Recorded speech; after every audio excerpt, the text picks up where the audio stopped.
Well, the union's climate conference begins today in Cancun, and while all the climate change advocates burn fossil fuels to get to the island, alternative fuel champion Al Gore, well, he's starting to take a step back, at least on ethanol.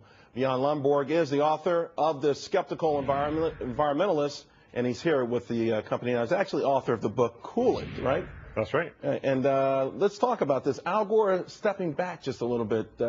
Is that a victory for you environmentalist skeptics? I mean, you're an environmentalist, but you think the tactics that he's been using actually hurt your cause. Well, listen, for instance, the biofuels has been exactly a great example of how we should not proceed. You know, we panic and then we say we got to do something, but putting food in your gasoline tank, that just sounds wrong. But it also raises prices. It causes more people to be poor and starving. It causes us to cut down more forests because we need to grow the food somewhere. And that actually emits more CO2, and we waste money. The bottom line, it was just a way of subsidizing voters. And that's what he actually said. You know, he said that he wanted to get the people in Iowa happy about him, which is very honest. You at least got to give him that. Yeah, I hear you. $100 million in his pocket later. Yeah, I like that. But this meeting in Cancun, I'm getting so tired of these things. The Copenhagen, nothing was really done. It seems like all of these guys get together and it comes down to one thing.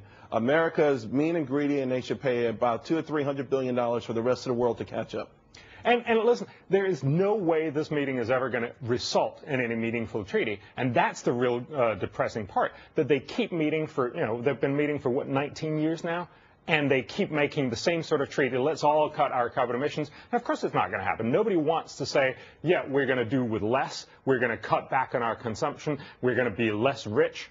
That's just not going to work. Because you can't believe these guys anymore. For Al Gore to say, the reason I supported ethanol is because of my home state of Tennessee and I was supporting the farmers, the whole thing becomes bunk. Nobody believes any of it now.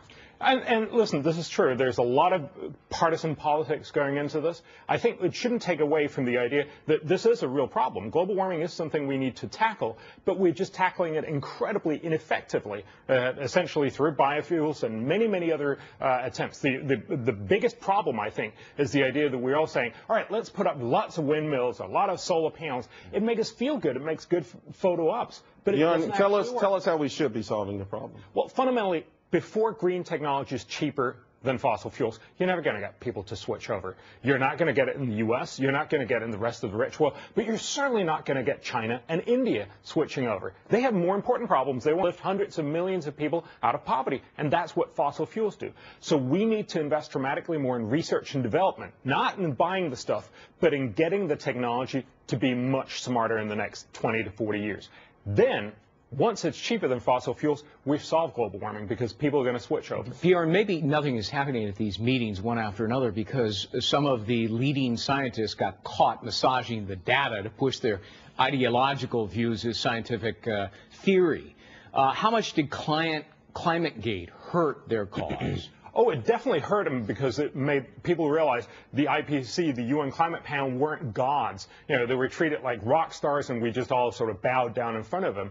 But I think in some ways that's very, very healthy because now we can have a much more serious conversation, realizing this is not the end of the world as it was very much cast in the Al Gore setup. This is a problem, along with many, many other problems we need to fix. But we need to fix. How's the movie doing?